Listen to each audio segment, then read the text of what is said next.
Hey guys, welcome back to part 2 of the video where I answer your questions. And you guys had some great ones here covering all sorts of topics, both gaming, Sierra, as well as just wacky stuff. So this is really fun. Also, if you missed the first one, well, I will put it in the annotations for this video or down in the comments below. So without further ado, let's get to it. So I get asked often what are some of my more rare or valuable games in my collection, and to be honest, I don't have a ton of just like, oh my god, games out there, you know, like the Little Samsons or some of those games that cost many hundreds of dollars or even thousands of dollars. I just don't have a lot of those, but I've got some that I think are pretty special to me, and I don't even know if they're really that expensive, but some of them are kind of hard to find, including Ultima 4 and 5. And these, of course, have the cloth maps and all the little trinkets and stuff on the inside. As a matter of fact, my Ultima collection on the PC is actually pretty respectable at this point. I have almost all of them, and they are very hard to find. Outside of that, I do have both of the Lunar games here, Lunar 1 and 2. And these are the complete versions that were on the PlayStation 1, where they have the soundtracks, and I think they have the maps, and they have like little trinkets and stuff like that. So that's pretty cool. Another thing here that's kind of interesting is this repro cart for Sweet Home for the NES. I like this because it actually has blood splatter on it. It looks awesome and totally metal, you know. So that's pretty cool. That was given to me by a fan. On the Atari 2600, of course, I own a bunch of copies of Hero. Hero is one of the more collectible Atari 2600 games. It's not really rare, but it's certainly uncommon at this point. And I have the complete in-box versions of the Commodore 64 version and also the ColecoVision, just because it's one of my favorite games. But on the Atari 2600, it is hard to find a complete copy of Montezuma's Revenge.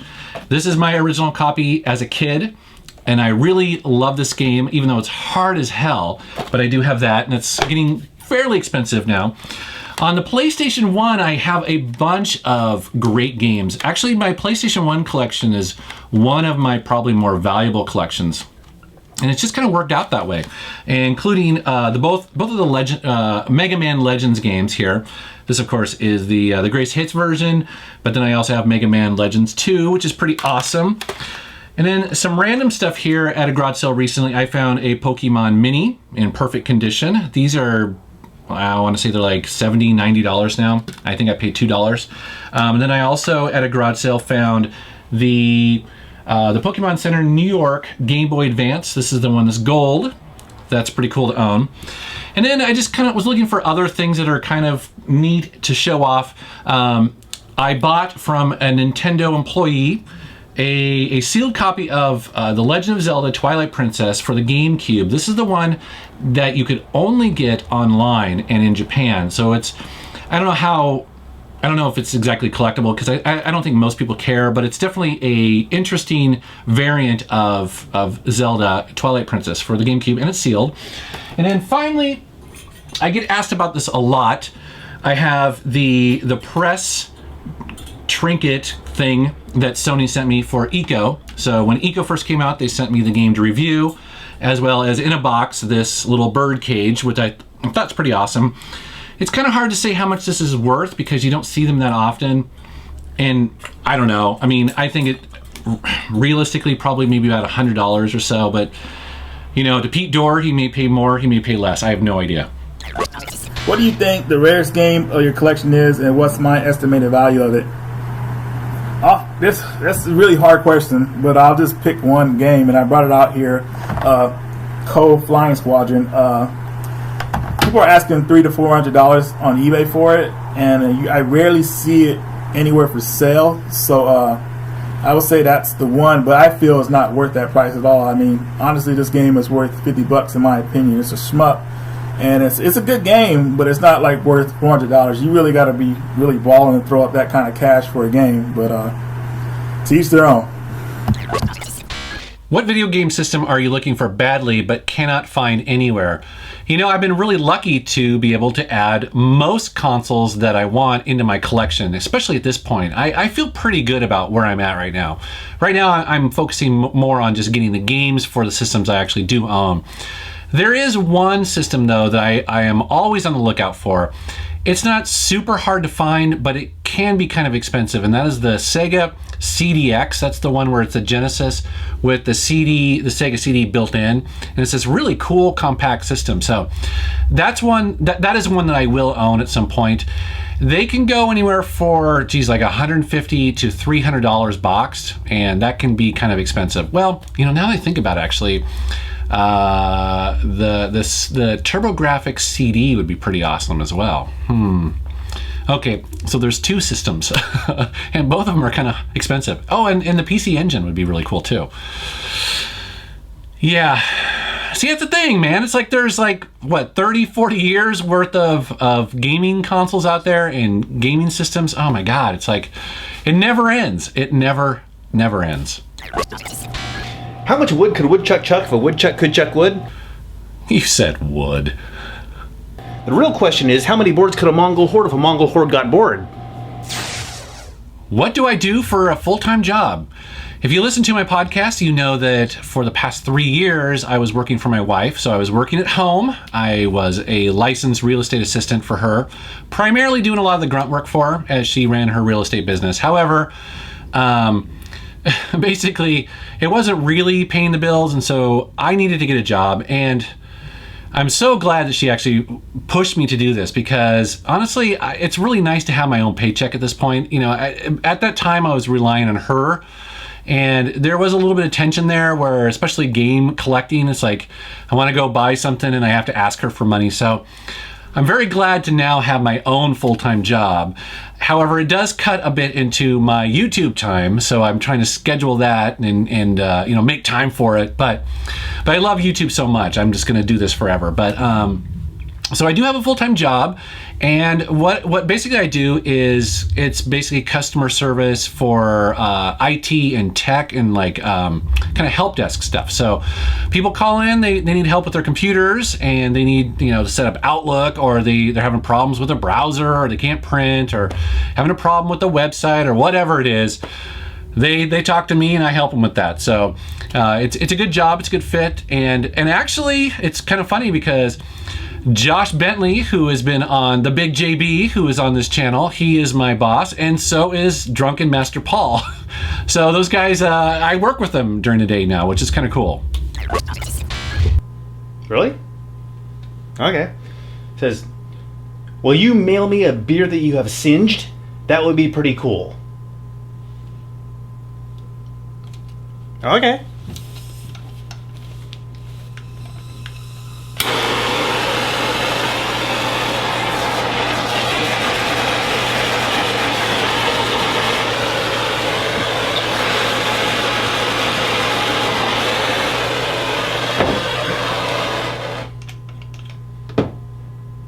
Looks pretty singed to me. I get this question a lot, and that is, what video editing software do I use for making my videos? Well, for me personally, I use Final Cut 10 on a 27-inch iMac.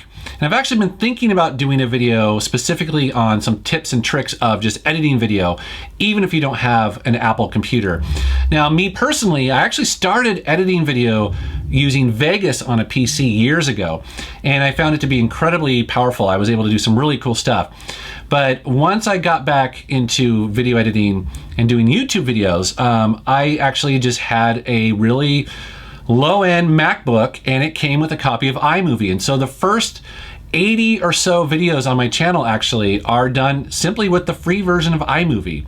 It's an amazing piece of software that, well, now it's free with every Apple computer.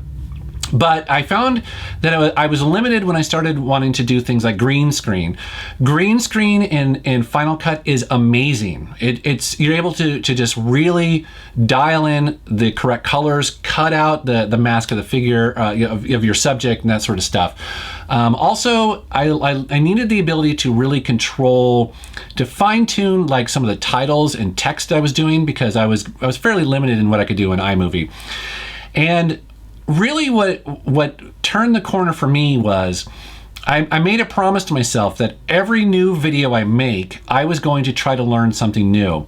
And it didn't matter what it was, whether it was going to be just some simple thing, maybe a keyboard shortcut, maybe it was kind of dialing in some of the color, fixing audio, backing up the files. It didn't matter. So, and I still, to this day, I try to do this, that every new video that comes out every week, I try to push myself to learn something new with the software. And what that helps me do actually is not only just learn it and find some of the little nooks and crannies, but also to be fairly quick with it.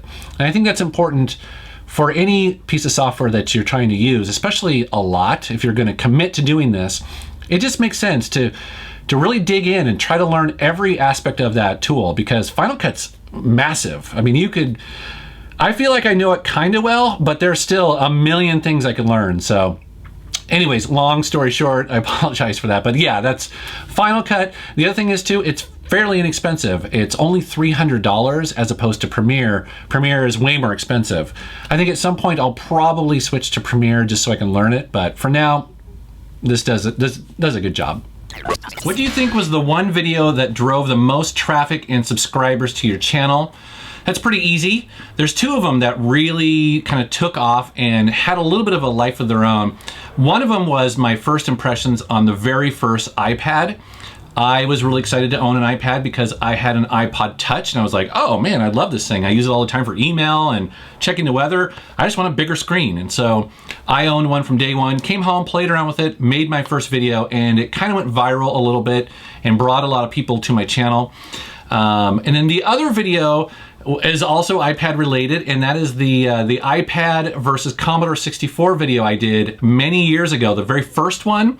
That was a fun video to make. I actually made that with a flip cam, and also I believe my wife's iPhone 3 or something like that, or 4 at the time. But both of those videos kind of really went viral and brought a lot of people in. Since then, obviously my game room tour has hundreds of thousands of views on it, which is really awesome. A lot of the hidden gems videos that I do are really popular. So yeah, those are some of the ones that people seem to really, really enjoy. Who are you most sexually attracted to on the Elgyn Gamers podcast? Well, that's a toughie because they're all sexy in their own way. But I'd have to go with my bud, Jason Heine. Oh yeah. How do I feel about emulators? Well, I actually do kind of like them because they let people play games that they might not normally be able to, like, for instance, games that never came out in the US. But personally, I prefer to play it on the console that it was meant for, which is really awesome to where repros come in. Like, without reproduction carts, I never would have been able to play Sailor Moon Another Story or the original Shin Megami Tensei game on the Super Nintendo, since they never came out in America. And they're just a great way to play these games, and it's wonderful. What is your favorite King's Quest game? You know, I have a confession to make that I'm not the biggest King's Quest fan. And I know that's heresy because I worked for Sierra for so many years. I appreciate them, but I'm just terrible at them. I don't get it. The puzzle aspect of it is just too obscure. They're too difficult. They punish you for simply just like falling off a rock, or, oh my God. So I never really got into them, even while I worked at Sierra. I don't know. I apologize. I probably would lean towards, you know, probably King's Quest 6 or maybe King's Quest 7 if I had to choose. I do like how King's Quest 7 is an animated game. It was groundbreaking for the time. It looked like a Disney movie. I mean, it looked like a Disney game. It was amazing. But really, when it comes to adventure games, honestly, I did like the Space Quest series. I thought they were really fun, very funny. But, you know, to be honest, I actually really liked the LucasArts adventure games. And even back then I did. I loved Full Throttle. I liked The Dig. I thought that was an amazing game. Some of those, and outside of that, if I even broaden that out a little bit more, I think the Broken Sword series is really good as far as adventure games go. So it may be disappointing to hear that. That said, there were many other aspects of Sierra and their games that I liked quite a bit. Well, of course, I did enjoy Leisure Suit Larry 6. But anyways, it was all the Dynamics games. I loved Dynamics. They were a subsidiary of Sierra, and they made all the games I love, like Aces Over Europe, Aces of the Pacific. They made, well, they actually made a couple adventure games too. They made Rise of the Dragon. And Willie Beamish. But anyway, so Dynamics was my jam. They made the Earth Siege games. They made Tribes. They were amazing. They also made The Incredible Machine, which was a really cool franchise too. Sierra actually had so many great games at the time. We also made some really fun adventure games. I remember it was Kids Typing was this typing game, but it was really silly. The Island of Dr. Brain games were really fun for adventure games. I mean, who knew? So lots of Sierra love, and just not the King's Quest series. What was your favorite game publishing company besides Sierra? Well, back in the day, it definitely was LucasArts. I think that they just made amazing, high-quality games, and they were really varied for the time. They made Dark Forces, and then they also made TIE Fighter, which were two amazing Star Wars games, but they also made Full Throttle, The Dig. They just had a ton of great games that I really loved. Also back in the day, man, Activision made the MechWarrior series, which, MechWarrior 2 was amazing. EA at the time was a great company, especially in the 80s, where they really put out some high quality stuff, and so I really enjoyed them as well. During the 80s and 90s also too, I really like Microprose because they made really great simulators, but they also published one of the best games of all time, which was Civilization. One of the games I used to play to death. So that's just a sample of some of the games that are kind of coming off the top of my head here. Oh yeah, and also SSI was another one for role-playing games, like the Gold Box, role-playing games were amazing, like Pool of Radiance. If one day you won a contest and was sent to an island filled with cows that eat humans and run their own society, you then discover the cows are able to talk and would lock humans up and train them as pets. You one day escape from the cow prison and stumble upon Clint Eastwood. You ask him for help, but he said he's too cool for that. You then go back and kill the cows by yourself, even though all the cows are dead. Now you have free milk. Will you trade that milk for fat-free milk? It's good that pot's legal in Washington, isn't it? What was your worst experience at Sierra? There's really two things that come to mind. The first one being when we shipped King's Quest VII. That game shipped broke. It did not work right out of the box, and so in order to get around that, we actually included a patch in the box that you needed to install in order to even get it going. And part of that was because of the fact that we wanted to get it out by Christmas, and also because Windows 95 was so new. Nowadays that seems to happen more often than I like with newer titles, but back then that was pretty humbling, because up until that point I felt like Sierra was all about quality, and I really felt at that point that, man, we're putting out something that is not ready, and I was kind of embarrassed, and we kind of had to deal with that. It sucked. We took a lot of games back, a lot of people returned them. The game, even with that patch, was pretty funky, pretty buggy. So that was the beginning of the end, I think, for quality on a lot of Sierra games, unfortunately, and that continued for a couple years. The next worst experience was that I had left. I had just got another job a couple years later from that, but just sort of hearing that there was this big scandal and there was this huge accounting thing that was going on, and basically Sierra was in trouble. Its corporate entity that then owned it at the time was in trouble, and so they were going to start cutting people.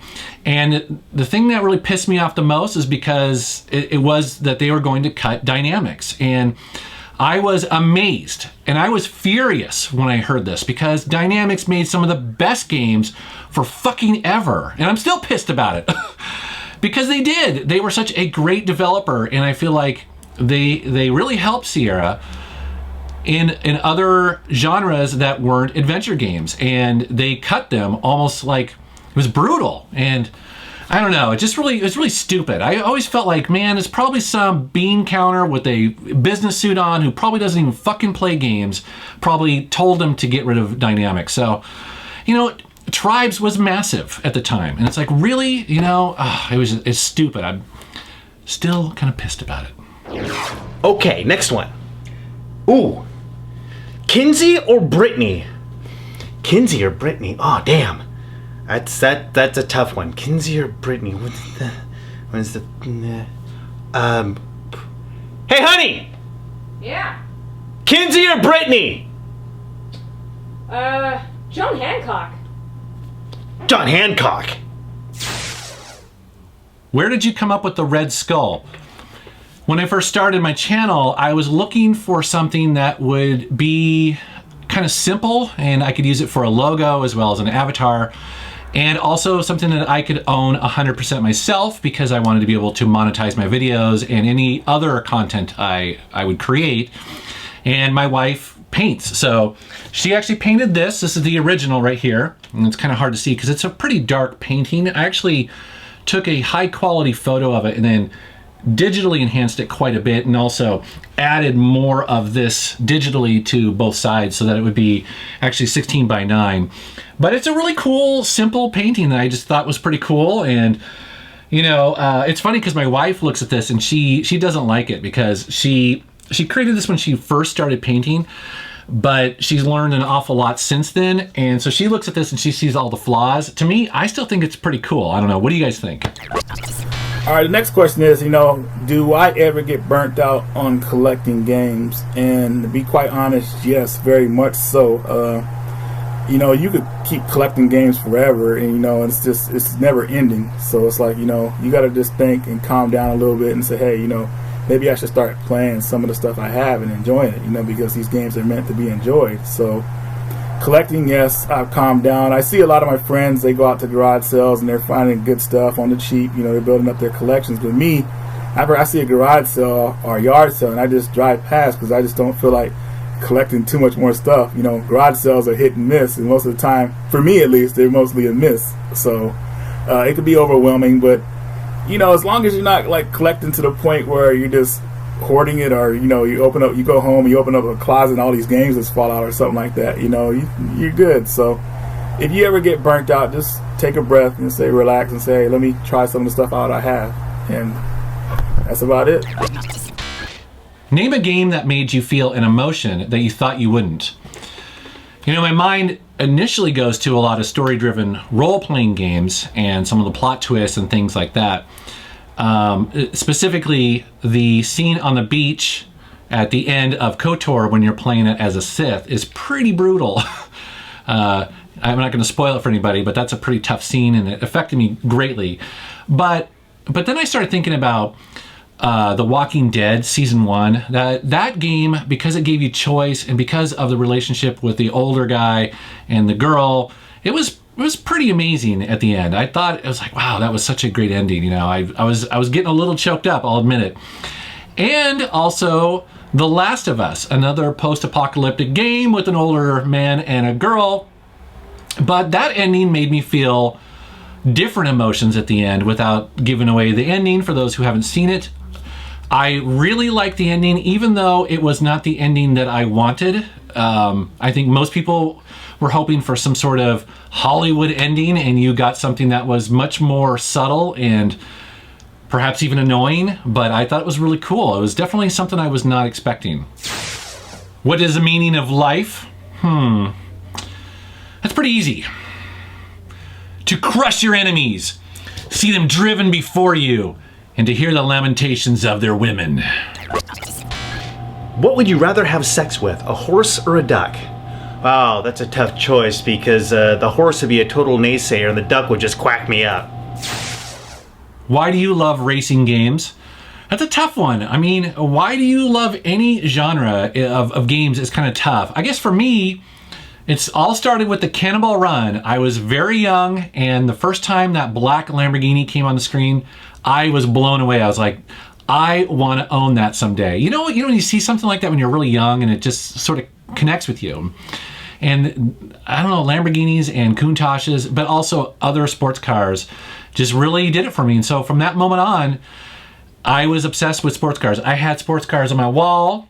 I would buy books with them, and games are just sort of a natural progression of that. I think it's wish fulfillment, to be honest with you. It's a fact that I can pretend to be a guy who owns all these amazing cars. So that's probably why I love racing games so much.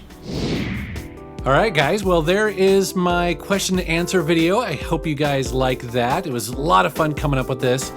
And, you know, I had so many questions that I would like to do this again. As a matter of fact, I probably will take a lot of those questions and continue to answer those over the next couple weeks and months, probably in off days like on Tuesdays and Wednesdays.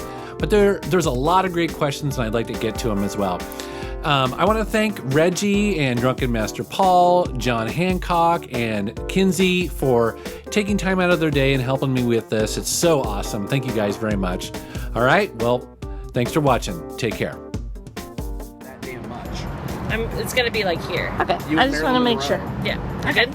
Yep. They're in there? How far? Yeah. They in there? They in there? No. Here. Here. Yep. You're like, this titty will hold this one. This titty will hold this. So I really like video games. How to get 100,000 hits.